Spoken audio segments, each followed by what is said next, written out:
Bali pa yun nga gisaulog sa barangay Bago Osyero ang ilang ika-36 nga araw ng barangay uban sa nagkadiyang kalihukan og serbisyo alang sa katawhan. Mas nahimong mabungahon ug malipayon ang selebrasyon human gidala sa lokal nga panggamhanan sa Davao ang libreng serbisyo pinaagi sa barangayon Caravan. Kabahin sa Caravan ang Testa Provincial Training Center sa Davao City nga nagtanyag og libreng mga training ug skills development programs alang sa mga residente. Lakip na dinhi ang Pinay Technicians Caravan nga nagtumong sa paghatag og dugang kahibalo ug oportunidad sa trabaho ilabi na sa mga kababayen sa dakbayan. Serbisyo karon diri is kaning amo ang gitawag na Pinay Technician Caravan. So kani siya isa ni sa programa namo sa training center para kani siya sa amo ning program para sa mga kababaihan kay daghan manggod ang amo sa training center naga-offer me tanan nga mga sektor. So isa na diya mga kababaihan.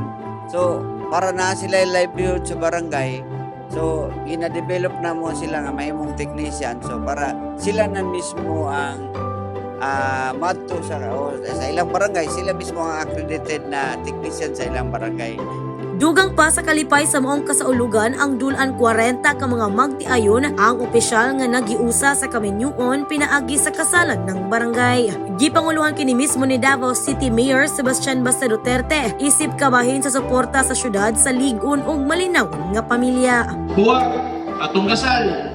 Simple lang, daghan pa kita dungan-dungan pinupre ba? Una na.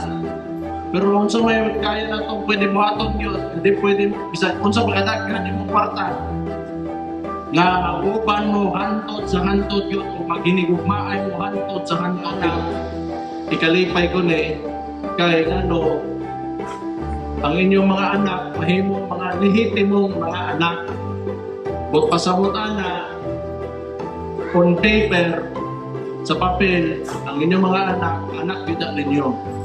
Salamat kayo kay Mayor, kay nakasal lagi sa partner, kadugay po na akong ipangantoy, makasal po.